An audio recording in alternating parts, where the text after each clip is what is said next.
Hello दोस्तों, एक बार फिर से आपका स्वागत है हमारे यूट्यूब चैनल अभी जी के ट्रिकी में। दोस्तों, आज का हमारा जो टॉपिक आधारित है वो आधारित है दोस्तों भारतीय कृषि पे। दोस्तों, आज की आपकी वीडियो एकदम शॉर्ट नोट की तरह है, जिससे आपका किसी भी वनडे एग्जाम में अगर भारतीय कृषि से पूछा जाए दोस्तों, तो हमारे इस नोट से बाहर नहीं आएगा। विश्वास करिएगा दोस्तों, और वीडियो में अंत तक बने रहें। यदि आप हमारे चैनल पर नए हो तो चैनल को सब्सक्राइब करना न भूलें। साथ ही साथ बगल वाले बेल आइकन को जरूर प्रेस कर लीजिएगा। चलिए दोस्तों, बिना देरी को स्टार्ट करते हैं आज का वीडियो। दोस्तों, सर्वप्रथम बात करेंगे भारत में सिंचाई की। तो दोस्तों, भारत में सिंचाई के मुख्यतः तीन स्रोत हैं, जिसमें से पहला अगर हम कोई बात करें नहरों की, तो इससे सिंचित क्षेत्रफल का प्रतिशत है 25%। कुआं और नलकूप की बात करें दोस्तों, तो इससे भारत में सबसे ज़्यादा सिंचित क्षेत्रफल आता है, वो आता है 59%। तथा दोस्तों, तालाब से लगभग 3.5% भागों पर सिंचाई की जाती है। आगे देखते हैं दोस्तों, अगर हम कुल सिंचित क्षेत्रफल में नहर सिंचित द्वारा सिंचित क्षेत्रफल के आधार पर बात करें, तो दोस्तों सर्वप्रथम स्थान आता है जम्मू कश्मीर का, उसके पश्चात छत्तीसगढ़ का, और दोस्तों तीसरे स्थान पे आता है दोस्तों स्थान हरियाणा का, जो कि 45% है। यदि दोनों नहर द्वारा सिंचित क्षेत्रफल की बात करें दोस्तों, तो इसमें सबसे पहला स्थान आता है उत्तर प्रदेश का। दोस्तों, यहाँ हम देखते हैं कुछ नहरों तथा उनकी विशेषताओं की बात करें दोस्तों, तो सर्वप्रथम हम बात करते हैं दोस्तों सरहिंद नहर की, जो कि सतलज नदी से निकाली गई है, जिससे दोस्तों पंजाब और हरियाणा राज्य को लाभ होता है। अब बात करते हैं दोस्तों हम इंदिरा गांधी नहर की, तो यह विश्व की सबसे लंबी नहर है। और यह दोस्तों यह सतलज जो ब्यास के संगम स्थल हर के बैराज से निकाली गई है, और दोस्तों इससे राजस्थान को लाभान्वित होता है। त्रिवेणी नहर की बात करें दोस्तों, तो यह गंडक नदी से निकाली गई है, और इससे बिहार को लाभ होता है। शारदा नहर की बात करें दोस्तों, तो यह शारदा नदी से निकाली गई है, और यह उत्तर प्रदेश राज्य में स्थित है। एडन नहर की बात करें दोस्तों, यह दामोदर नदी से निकाली गई है, और इससे पश्चिम बंगाल को लाभ होता है। आगे देखते हैं दोस्तों, अगर हम मोठा नहर की बात करें दोस्तों, तो यह मोठा नदी से निकाली गई है, और यह महाराष्ट्र राज्य में स्थित है। संपत सागर परियोजना की बात की जाए दोस्तों, तो यह गोदावरी नदी से निकाली गई है, और आंध्र प्रदेश में स्थित है। दोस्तों, एनीकट नहर की बात करें दोस्तों, तो यह कावेरी नदी से निकाली गई है, और इससे कर्नाटक को लाभ होता है। आगे देखते हैं दोस्तों, अगर हम तवा नहर की बात करें, तो यह तवा नदी से निकाली गई है, और यह इससे मध्य प्रदेश को लाभ होता है। आगे देखते हैं दोस्तों, अगर दोस्तों हम वरना नहर और हलाली नहर की बात करें, तो इससे मध्य प्रदेश को लाभ प्राप्त होता है। आगे देखते हैं दोस्तों, यदि कुआं और नलकूप सिंचाई द्वारा बात करें दोस्तों, तो भारत में सतलज गंगा के मैदानी भागों में इसकी अधिकता है कुआं और नलकूप सिंचाई की। इसमें दोस्तों देखते हैं कुछ राज्यों के बारे में, जिसमें हम गुजरात राज्य की बात करें दोस्तों, तो इसमें 78.4% भाग सिंचित है। उत्तर प्रदेश में 70.5% भाग सिंचित है। गोवा में 69.65% सिंचित है। दोस्तों, राजस्थान में 67.9% भाग कुआं नलकूप से सिंचाई होती है। आगे देखते हैं दोस्तों, यदि हम नलकूपों की सर्वाधिक संख्या की बात करें दोस्तों, तो इसमें उत्तर प्रदेश का स्थान पहला आता है। आगे देखते हैं दोस्तों तालाब द्वारा सिंचाई की, तो प्रायद्वीपीय भारत में सिंचाई का जो सर्वप्रथम प्रमुख स्रोत तालाब को माना जाता है, और तालाब से सिंचाई में प्रथम स्थान तमिलनाडु रखता है, और तमिलनाडु के तिरुचिरापल्ली में तालाबों की सर्वाधिक संख्या है। आगे देखते हैं दोस्तों, तालाब सिंचाई में तमिलनाडु का जो प्रतिशत भाग है वह 19% है। उड़ीसा से 15% भाग सिंचित है। आंध्र प्रदेश में 14% भाग सिंचित है, और दोस्तों केरल 13% भाग सिंचित है। आगे देखते हैं दोस्तों, योजना आयोग द्वारा सिंचाई योजनाओं को 3 वर्गों में विभाजित किया गया है, जिसमें दोस्तों अगर हम बृहद सिंचाई योजना की बात करें, तो 10,000 हेक्टेयर या उससे अधिक के कृषि योग्य क्षेत्र को बृहद सिंचाई योजना में रखा गया है। मध्यम सिंचाई योजना में बात करें दोस्तों, तो 2,000 हेक्टेयर से लेकर 10,000 हेक्टेयर तक के कृषि योग्य सिंचित भाग को मध्यम सिंचाई योजना में रखा गया है। लघु सिंचाई योजना की बात करें दोस्तों, तो 2,000 हेक्टेयर से कम कृषि योग्य सिंचित क्षेत्र को लघु सिंचाई योजना के अंतर्गत रखा गया है। आगे देखते हैं दोस्तों, यदि हम भारत में कृषि संगणना सर्वप्रथम 1970 और 71 में शुरू हुई थी, तब से यह प्रत्येक 5 वर्ष पर यह जनगणना आयोजित की जाती है। वर्तमान संदर्भ में बात करें दोस्तों, तो 2010 और 2011 देश की नवी कृषि संगणना रही है। और दोस्तों कृषि जनगणना पर अखिल भारतीय रिपोर्ट जारी किया जाता है कृषि सहकारिता एवं किसान कल्याण विभाग द्वारा। आगे देखते हैं दोस्तों, यदि कृषि संगणना में कृषि जोतों का वर्गीकरण की बात करें दोस्तों, तो सीमांत जोत 1 हेक्टेयर से कम क्षेत्रफल को कहा जाता है और 1 हेक्टेयर से 2 हेक्टेयर तक के क्षेत्र को लघु जोत में रखा गया है। 2 से 4 हेक्टेयर क्षेत्रफल वाले को अर्ध मध्यम जोत में रखा गया है और 4 से 10 हेक्टेयर तक क्षेत्रफल को मध्यम जोत में और दोस्तों 10 हेक्टेयर या इससे अधिक के क्षेत्रफल को बृहत जोत में रखा गया है। आगे देखते हैं दोस्तों, उत्तर प्रदेश में नवीनतम कृषि जनगणना के अनुसार जोतों के औसत आकार की बात करें दोस्तों, तो 0.39 हेक्टेयर को सीमांत जोत में रखा गया है, 1.40 हेक्टेयर को लघु जोत में और 2.72 हेक्टेयर को अर्ध मध्यम जोत में और 5.52 हेक्टेयर को मध्यम जोत में रखा गया है और दोस्तों 15.01 हेक्टेयर को बृहद जोत में रखा गया है। आगे देखते हैं दोस्तों, आगे दोस्तों हम खेती के विभिन्न प्रकारों की बात करें तो अगर हम मिश्रित, इसमें सर्वप्रथम आता है मिश्रित खेती। मिश्रित खेती में क्या होता है दोस्तों, ध्यान से सुनिएगा, इसमें फसलों के उत्पादन के साथ साथ पशुपालन भी किया जाता है। जी हाँ दोस्तों। दूसरा आता है बहुसेक्शन खेती, जिसे मल्टीपल क्रॉपिंग भी कहते हैं। इसमें साल भर में 3 से 4 फसलें उगाई जाती है। तीसरा आता है दोस्तों मिश्रित खेती या मिक्स्ड क्रॉपिंग की बात करें, जब किसी खेत में 2 या 2 से अधिक फसलें एक साथ उगाई जाएं तो उसे हम मिश्रित फसल कहते हैं। समोच्च खेती या कंट्रोल क्रॉपिंग की बात करें दोस्तों, तो इसमें होता क्या है, ढाल पर समान ऊंचाई पर और ढाल के विपरीत खेती करना समोच्च खेती या कंट्रोल क्रॉपिंग कहलाता है। पांचवा देखते हैं दोस्तों, यदि हम गली खेती जिसे मल्टी क्रॉपिंग भी कहते हैं, इसमें होता क्या है दोस्तों, जब कृषि फसलों को गलियारे या रास्तों के बीच उगाया जाता है तो उसे हम गली खेती या अले क्रॉपिंग कहते हैं। अगर दोस्तों हम अनुपत खेती जिसे रिले क्रॉपिंग कहते हैं इसकी बात करें तो इसमें पूर्ववर्ती फसलों के कटने से पहले ही आगामी फसल को बो दिया जाता है तथा ध्यान देने योग्य तथ्य यह है कि दोनों फसलों के बीच प्रतियोगिता शून्य होती है। जैसे दोस्तों मूंग के पश्चात मक्का बोना, मक्का के तुरंत पश्चात आलू और आलू के तुरंत पश्चात गेहूं बोना, यह रिले क्रॉपिंग का उदाहरण हुआ। आगे देखते हैं दोस्तों, यदि हम क्रमवार कृषि या सतत कृषि की बात करें तो दोस्तों इसमें होता क्या है, किसी खेत में एक वर्ष में 2 या 2 से अधिक फसलों को शीघ्र क्रम में उगाना ही सतत सस्यन कहलाता है। जी हाँ दोस्तों। और उदाहरण के रूप में अगर हम देखें तो जैसे मक्का की कटाई के तुरंत पश्चात आलू को लगाना और आलू को खोदकर निकालने के तुरंत पश्चात मिर्च को लगाना क्रमवार कृषि या सतत कृषि कहलाती है। आगे दोस्तों से थोड़ा तथ्य ध्यान से देखिएगा, इसमें 2 या 2 से अधिक फसलों में अति ओवरलैपिंग नहीं होती। आठवां देखते हैं दोस्तों, यदि हम शुष्क कृषि की बात करें तो 75% से कम कृषि वर्षा वाले क्षेत्र में फसलों का उत्पादन ही शुष्क खेती कहलाता है। यहाँ पे दोस्तों अगला देखते हैं, ऋतुओं के आधार पे फसलों का वर्गीकरण की बात करें दोस्तों तो ऋतुओं के आधार पे फसल को 3 भागों में बांटा गया है, जिसमें पहला रबी, फिर खरीफ और तीसरा जायद। यहाँ ध्यान से देखिएगा दोस्तों, पहले अगर हम रबी फसल की बात करें तो उसके बुआई का समय है अक्टूबर से नवंबर महीना और कटाई का समय जो होता है वो मार्च से अप्रैल होता है। इसके प्रमुख फसलें हैं दोस्तों गेहूँ, जौ, चना, मटर, सरसों, मसूर, आलू और तंबाकू। अब दोस्तों यदि हम दूसरी खरीफ फसल की बात करें तो खरीफ फसल का जो बुआई का समय होता है वह जून से जुलाई होता है और कटाई का समय अक्टूबर और नवंबर महीना होता है। इसकी प्रमुख फसलें हैं दोस्तों चावल, ज्वार, बाजरा, मक्का, मूंगफली, कपास, सोयाबीन, गन्ना और अरहर। तीसरी फसल जो है दोस्तों जायद, इसके बुआई का समय दोस्तों है मार्च महीना और कटाई जो होती है दोस्तों लगभग जुलाई के महीने में की जाती है और इसकी प्रमुख फसलें हैं तरबूज, खरबूज, ककड़ी, खीरा, भिंडी और सूरजमुखी।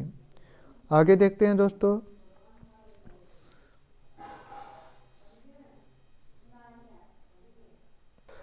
अगला बात करते हैं दोस्तों हम भारत में पंचवर्षीय योजनाओं के विषय में, जो बहुत ही इम्पोर्टेंट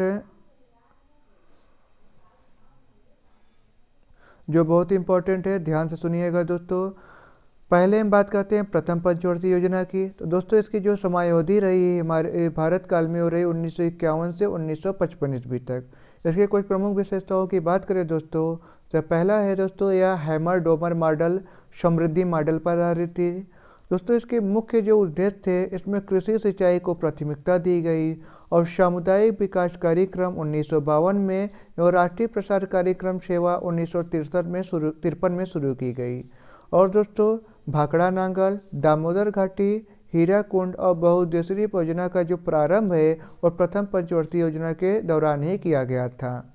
अब बात करते हैं दोस्तों द्वितीय पंचवर्षीय योजना की। तो इसकी जो समय अवधि रही है वह 1956 से 1961 के मध्य रही है। जी हाँ दोस्तों, और इसकी विशेषताओं की बात करें दोस्तों, तो यह पीसी महालनोबिस मॉडल पर आधारित थी तथा दोस्तों द्वितीय पंचवर्षीय योजना के दौरान ही राउरकेला की स्थापना उड़ीसा में, भिलाई संघ की स्थापना छत्तीसगढ़ में और दुर्गापुर की स्थापना पश्चिम बंगाल में की गई थी। आगे देखते हैं दोस्तों, यदि हम तृतीय पंचवर्षीय योजना की बात करें दोस्तों, तो इसका समय अवधि रही है 1961 से 1966 तक। इसकी विशेषताओं की बात करें दोस्तों, तो तृतीय पंचवर्षीय योजना का मुख्य उद्देश्य था आत्मनिर्भर व स्वतः स्फूर्तवान अर्थव्यवस्था पर जोर दिया गया था। और दोस्तों रुपये का अवमूल्यन तृतीय पंचवर्षीय योजना के दौरान हुआ। बोकारो की स्थापना झारखंड में 1964 ईस्वी में रूस के सहयोग से स्थापित की गई थी तथा दोस्तों भारतीय खाद्य निगम और कृषि कीमत आयोग की स्थापना भी तृतीय पंचवर्षीय योजना के दौरान ही की गई थी। यहाँ दोस्तों ध्यान देने योग्य वाली बात यह है कि पहली, दूसरी और तीसरी पंचवर्षीय योजना में सरकार ने ट्रिकल डाउन थ्योरी का अनुसरण किया था। इसके पश्चात दोस्तों भारत में 3 वार्षिक योजनाएं चलाई गई जो 1966 से 1969 तक रही। इसे दोस्तों 3 वार्षिक योजनाओं को योजना अवकाश की संज्ञा दी गई थी तथा दोस्तों इसी अवकाश के दौरान 1969 में नारीमन समिति की सिफारिश के आधार पर लीड बैंक योजना की शुरुआत की गई थी। आगे देखते हैं दोस्तों, और इसी दौरान दोस्तों 1966 से 1967 के दौरान भारत में हरित क्रांति की शुरुआत भी हुई। चौथी पंचवर्षीय योजना की बात करें दोस्तों, तो इसकी समयावधि जो रही है वह 1969 से 1974 तक रही है। और इसकी विशेषताओं की बात करें दोस्तों, तो स्थिरता के साथ आर्थिक विकास व आत्मनिर्भरता की अधिकाधिक प्राप्ति इसका उद्देश्य रही। और यह दोस्तों चौथी पंचवर्षीय योजना डी.आर. गॉडकिल मॉडल पर आधारित थी तथा दोस्तों जुलाई 1969 में 14 बैंकों का राष्ट्रीयकरण किया गया। और दोस्तों 1969 में ही भारत द्वारा नाभिकीय परीक्षण, जिसे हम स्माइलिंग बुद्धा के नाम से जाना जाता है, चौथी पंचवर्षीय योजना के दौरान ही किया गया था। आगे देखते हैं दोस्तों, और सूखा प्रवर कार्यक्रम की शुरुआत भी चौथी पंचवर्षीय योजना के दौरान की गई थी। अब बात करते हैं दोस्तों हम 5वीं पंचवर्षीय योजना की। तो इसकी जो समयावधि रही है वो 1974 से 1979 तक रही। गरीबी उन्मूलनता के साथ आत्मनिर्भरता इसका प्रमुख उद्देश्य रहा है। और यह योजना जो दोस्तों थी यह डीपी धर मॉडल पर आधारित थी। और 1974 में न्यूनतम आवश्यकता कार्यक्रम की शुरुआत भी की गई। और 2 अक्टूबर 1975 में क्षेत्रीय ग्रामीण बैंक की स्थापना भी की गई। और दोस्तों मोस्ट इम्पॉर्टेंट, खाद्य के बदले अनाज कार्यक्रम की शुरुआत भी 1977 से 1978 के दौरान 5वीं पंचवर्षीय योजना में की गई थी। और दोस्तों साथ ही साथ अंत्योदय योजना का प्रारंभ भी राजस्थान में 5वीं पंचवर्षीय योजना के दौरान ही हुआ था।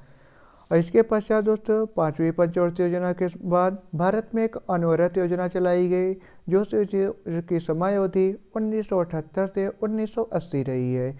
इसे हम रोलिंग प्लान भी कहते हैं। और यह दोस्तों गुरनाल मेडल की अवधारणा पर आधारित थी। और अनवरत योजना के दौरान ही ट्राइसेम की स्थापना 1979 में की गई थी।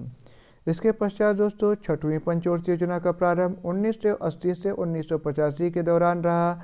और दोस्तों इसमें गरीबी के प्रति कैलोरी उपभोग के आधार पर परिभाषित किया गया था, जिसमें से 2100 कैलोरी प्रतिदिन शहरी क्षेत्रों हेतु और 2400 कैलोरी प्रति ग्रामीण क्षेत्रों हेतु निर्धारित किया गया था। और दोस्तों छठी पंचवर्षीय योजना डीटी लाकड़वाला मॉडल पर आधारित थी और 1980 में 6 बैंकों का राष्ट्रीयकरण भी किया गया। और छठवीं पंचवर्षीय योजना के दौरान ही दोस्तों मोस्ट इम्पॉर्टेंट 12 जुलाई 1982 को नाबार्ड की स्थापना भी की गई थी। सातवीं पंचवर्षीय योजना की बात करें दोस्तों तो इसकी समयावधि 1985 से 1990 रही है। और दोस्तों इसकी विशेषताओं की बात करें दोस्तों तो समृद्धि, आधुनिकीकरण, आत्मनिर्भरता और सामाजिक न्याय पर आधारित रही है योजना। 1988 में दोस्तों सातवीं पंचवर्षीय योजना के दौरान सेबी की स्थापना की गई। और दोस्तों प्रोफेसर राजा कृष्णा ने सातवीं योजना को हिंदू वृद्धि के दर के रूप में वर्णित किया है। इसके पश्चात दोस्तों हम बात करते हैं वार्षिक योजना की, जिसकी समयावधि 1990 से 1992 रही। दोस्तों 1990 में सिडबी की स्थापना भी इसी वार्षिक योजना के दौरान की गई। और दोस्तों मोस्ट इम्पॉर्टेंट 1991 में उदारीकरण, निजीकरण और वैश्वीकरण की घोषणा भी की गई थी। इसके को दोस्तों नोट के रूप में याद करिएगा। इस दौरान इस समय प्रधानमंत्री जो थे हमारे और नरसिम्हा राव जी थे और वित्त मंत्री जो थे दोस्तों मनमोहन सिंह थे उदारीकरण, निजीकरण, वैश्वीकरण की घोषणा के दौरान। आठवीं पंचवर्षीय योजना की समयावधि की बात करें दोस्तों जिसकी समयावधि 1992 से 1997 रही। इसकी विशेषताओं की बात करें दोस्तों तो इसमें मानव संसाधन विकास पर जोर दिया गया। और यह योजना जो थी दोस्तों जॉन डब्ल्यू मिलर मॉडल पर आधारित थी। और दोस्तों 1 जनवरी 1995 को भारत विश्व व्यापार का संगठन का सदस्य भी बना था दोस्तों। साथ ही साथ दोस्तों इसके साथ ही प्रधानमंत्री रोजगार योजना का प्रारंभ भी 1993 में 8वीं पंचवर्षीय योजना के दौरान ही किया गया था। अब बात करते हैं दोस्तों हम 9वीं पंचवर्षीय योजना की। तो इसकी समयावधि जो थी दोस्तों 1997 से 2002 रही। इसकी दोस्तों मोस्ट इम्पॉर्टेंट विशेषता थी इसमें सामाजिक न्याय और समानता के साथ आर्थिक समृद्धि पर जोर दिया गया। 10वीं पंचवर्षीय योजना की बात करें दोस्तों तो इसकी समयावधि जो थी वह सन 2002 से 2007 तक रही है। और इसकी विशेषता की बात करें दोस्तों साक्षरता दर को 2007 तक 75% तक पहुंचाना इसका प्रमुख लक्ष्य था। साथ ही साथ दोस्तों 2007 तक वनिकीकरण को 25% तक और 2012 तक 33% तक के स्तर तक पहुंचाना इसका लक्ष्य निर्धारित किया गया था। 11वीं पंचवर्षीय योजना की बात करें दोस्तों तो इसकी समयावधि जो थी 2007 से 2012 तक रही। और इसका विशेषता थी तीव्रतम और अधिक समावेशी विकास पर जोर दिया गया। 12वीं पंचवर्षीय योजना की बात करें दोस्तों जो कि 2012 से 2017 तक रही और इसमें तीव्र समपोषणी और अधिक समावेशी विकास पर जोर दिया गया था। इसके साथ ही दोस्तों हम कुछ प्रमुख योजनाओं की बात करते हैं जो एग्जाम में अक्सर पूछे जाते हैं, ध्यान से सुनिएगा। इसमें से पहली है किसान क्रेडिट कार्ड योजना जो कि 1998 से 1999 में शुरू हुई थी। राष्ट्रीय कृषि बीमा योजना 1999-2000 से प्रारंभ हुई। भारतीय रिजर्व बैंक का राष्ट्रीयकरण जो हुआ दोस्तों वह 1 जनवरी 1949 को हुआ और बहुउद्देशीय सहकारी समिति की स्थापना 1939 में उड़ीसा राज्य में की गई थी। आगे देखिएगा दोस्तों, अगर दोस्तों भारत में ग्रामीण विकास के लिए चलाए गए विभिन्न कार्यक्रम की बात करें तो फसल बीमा योजना 1973 में चलाई गई। और दोस्तों व्यापक फसल बीमा योजना अप्रैल 1985 में। राष्ट्रीय कृषि बीमा योजना 1999 से 2000 के दौरान। राष्ट्रीय कृषि विकास योजना 22 मई 2007 से 2008 के दौरान। और नई राष्ट्रीय बीज नीति 2002 के दौरान। और भूदान आंदोलन की शुरुआत 15 अप्रैल 1951 के दौरान प्रारंभ किया गया। और दोस्तों राष्ट्रीय कृषि नवीन परिवर्तन परियोजना जुलाई 2006 में चलाई गई। अब साथ ही साथ देखते हैं दोस्तों दलहनी फसलों हेतु नाइट्रोजन, फास्फोरस और पोटेशियम का जो अनुपात रखा गया है वह 1:2:1 के अनुपात रखा गया है। और मोटे अनाजों हेतु NPK का अनुपात जो है वह 1:2:4 रखा गया है। आगे देखते हैं दोस्तों, यहाँ बात करते हैं कुछ प्रमुख बोर्ड और उनसे संबंधित स्थल की। तो पहला बात करते हैं दोस्तों कॉफ़ी बोर्ड की जो कि कर्नाटक के बेंगलुरु में है। दूसरा है कॉफ़ी बोर्ड की बात करें दोस्तों तो केरल राज्य के कोट्टायम में स्थापित किया गया है।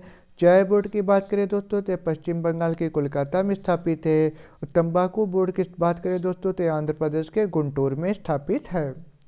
आगे देखते हैं दोस्तों, अब हम बात करेंगे राष्ट्रीय खाद्य सुरक्षा मिशन में शामिल फसलें।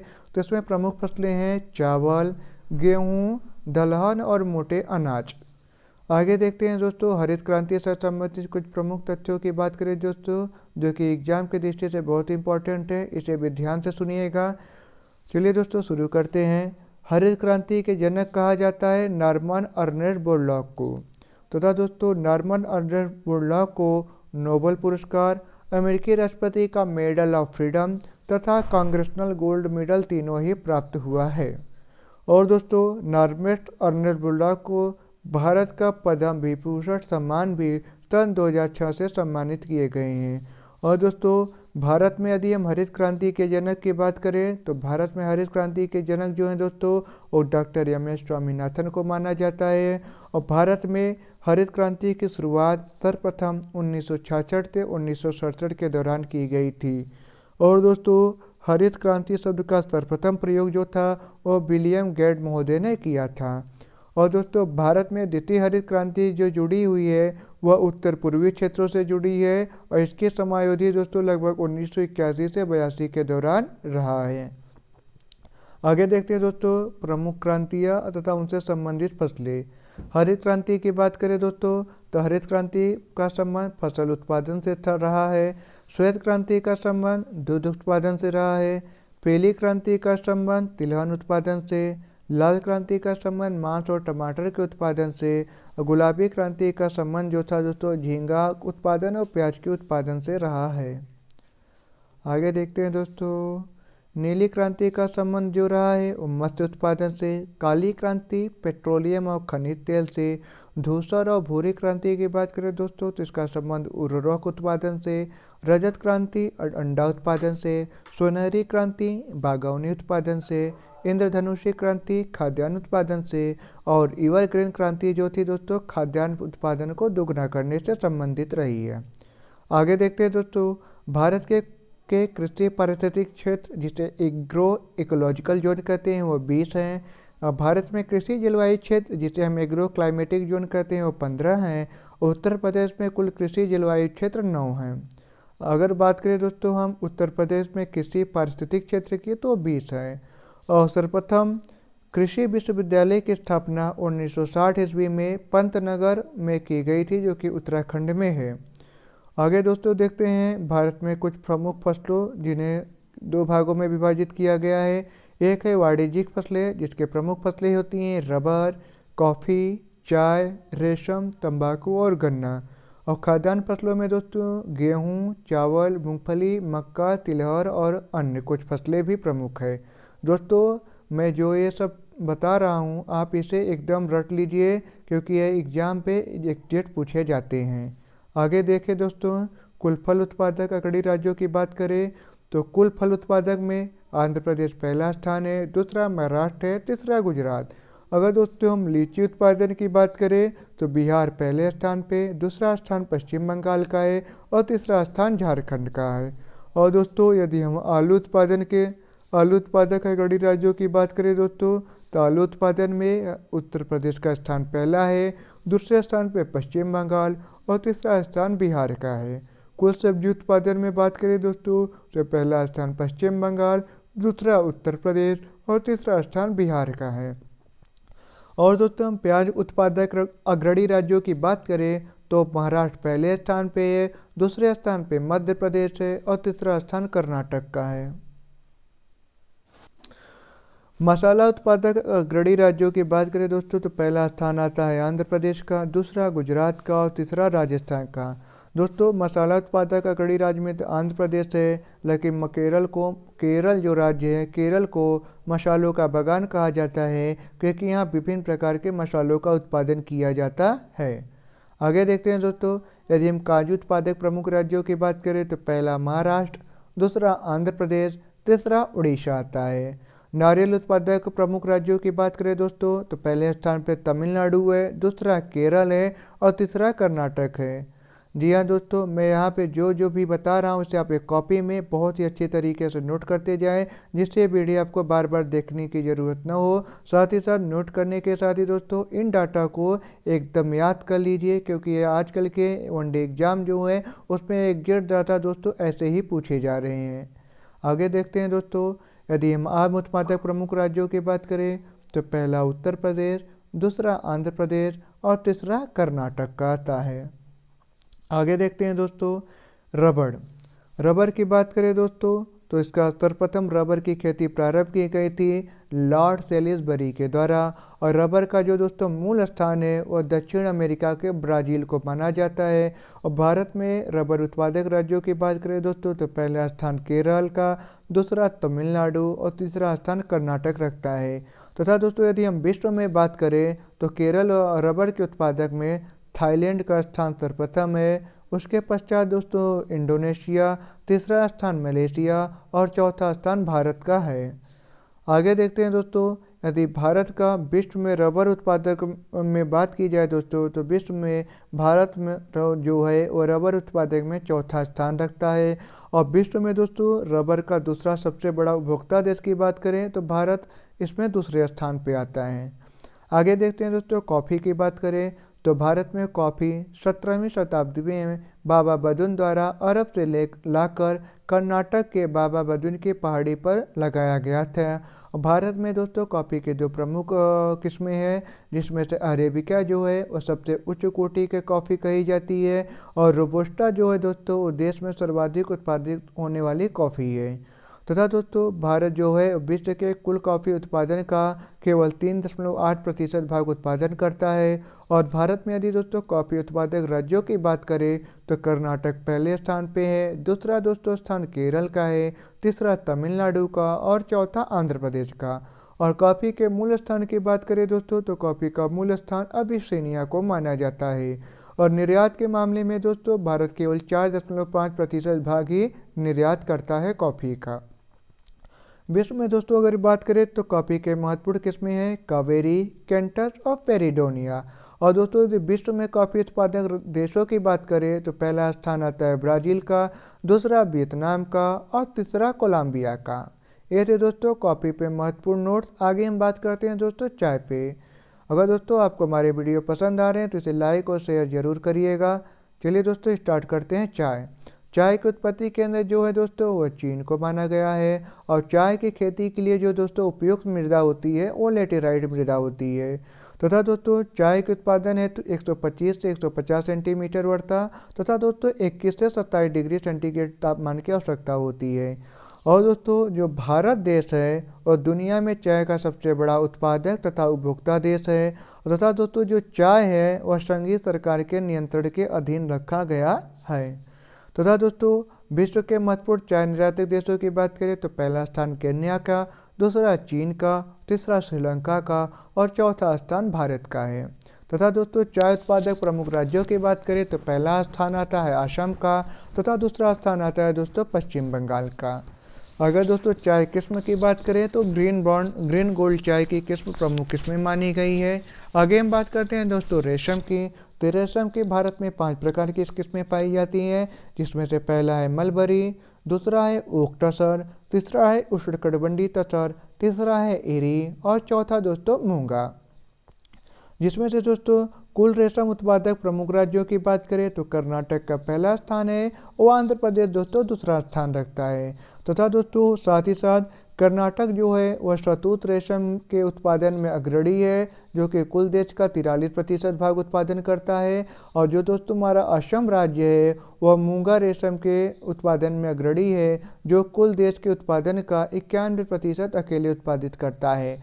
और दोस्तों रेशमी वस्त्र उत्पादन में प्रथम स्थान कर्नाटक का है और दूसरा स्थान का। आगे दोस्तों जो अक्सर एग्जाम में पूछा गया, ध्यान से सुनिएगा। रेशम का जो जीवन चक्र है वह 4 चरणों में पूरा होता है। पहले अंडा, अंडा के पश्चात इल्ली, इल्ली के पश्चात म्यूपा और म्यूपा के पश्चात दोस्तों शलभ बनता है। शहतूती अर्थात दोस्तों मलबरी के अलावा रेशम के अन्य किस्मों को वन्या के नाम से भी जाना जाता है। तथा दोस्तों केंद्रीय रेशम कीट पालन अनुसंधान और प्रशिक्षण संस्थान जो है वो कर्नाटक राज्य के मैसूर में स्थापित किया गया है, और केंद्रीय रेशम बोर्ड दोस्तों वह कर्नाटक में स्थापित है। और दोस्तों रेशम उत्पादन में चीन का स्थान प्रथम और भारत का स्थान हमारा दूसरा है। आगे देखिएगा दोस्तों, जो रेशम के कुछ रेशम तथा उसके प्रमुख उत्पादक क्षेत्रों की बात करें दोस्तों, तो जो ईरी और मूंगा रेशम है, इसके उत्पादन में असम का स्थान पहला है। शहतूती रेशम में दोस्तों कर्नाटक का स्थान है और टसर रेशम में दोस्तों झारखंड का प्रमुख क्षेत्र माना जाता है। तथा दोस्तों भारत में कुल उत्पादित कुल प्राकृतिक रेशम में से लगभग 90% जो होता है वो शहतूत से प्राप्त होता है। आगे हम बात करते हैं दोस्तों जूट की। तो जूट उत्पादक के प्रमुख राज्य है पश्चिम बंगाल, बिहार और असम। तीसरा दोस्तों बात करते हैं तंबाकू की। तो तंबाकू के प्रमुख उत्पादक राज्य है आंध्र प्रदेश, दूसरा गुजरात और तीसरा कर्नाटक। आगे बात करते हैं दोस्तों टोपिंग अर्थात श्रेष्ठकर्ता। दोस्तों ये प्रक्रिया तंबाकू में अपनाई जाती है। इसमें होता क्या है, तंबाकू के पौधों के सबसे ऊपरी वाली 2 पत्तियों को तोड़ने की प्रक्रिया को हम टोपिंग या श्रेष्ठकर्तन करते हैं। और क्यूरिंग जो है दोस्तों एग्जाम में अक्सर पूछा गया है। ये होता क्या है, तंबाकू के पत्तियों को सुखाने की प्रक्रिया को हम क्यूरिंग कहते हैं। और विश्व में तंबाकू के सबसे बड़ा उत्पादक उपभोक्ता राष्ट्र जो है दोस्तों वो चीन को माना जाता है। अब नकदी फसलों की बात करें दोस्तों, नकदी फसलों में कपास, गन्ना, जूट और तंबाकू और तिलहन प्रमुख है। जिसमें से दोस्तों गन्ना के बारे में अक्सर पूछा जाता है। चलिए हम जानते हैं गन्ना के विषय में। तो गन्ना की जो उत्पत्ति स्थल है दोस्तों वह न्यू गिनी है और गन्ना एक उष्णकटिबंधीय पौधा है। तथा दोस्तों अगर गन्ना उत्पादक 4 अग्रणी राज्य की बात की जाए तो उत्तर प्रदेश पहला राज्य में है, दूसरा महाराष्ट्र, तीसरा कर्नाटक और चौथा तमिलनाडु है। और दोस्तों अगर गन्ना उत्पादक राष्ट्रों की बात करें तो ब्राज़ील पहले स्थान पे आता है और भारत दूसरे स्थान पे।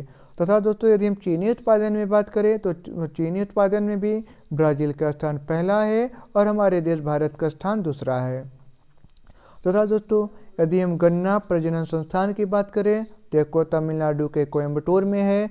और दोस्तों हम भारतीय गन्ना अनुसंधान संस्थान की बात करें तो यह उत्तर प्रदेश के लखनऊ में स्थापित है। और भारतीय चीनी अनुसंधान संस्थान की बात करें तो यह उत्तर प्रदेश के कानपुर में स्थापित है।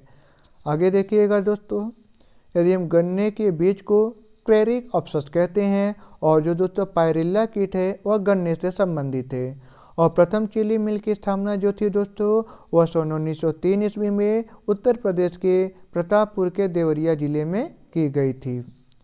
आगे देखते हैं दोस्तों विभिन्न फसलों हेतु सिंचित क्षेत्रफल की प्रतिशतता के आधार पर बात करें दोस्तों तो गन्ना सबसे अधिक सिंचित क्षेत्रफल है जो कुल संचित क्षेत्रफल का 94% स्थान घेरता है। उसके पश्चात गेहूँ 92%, फिर चावल 58%, उसके पश्चात तिलहन जो है दोस्तों 25% स्थान घेरता है।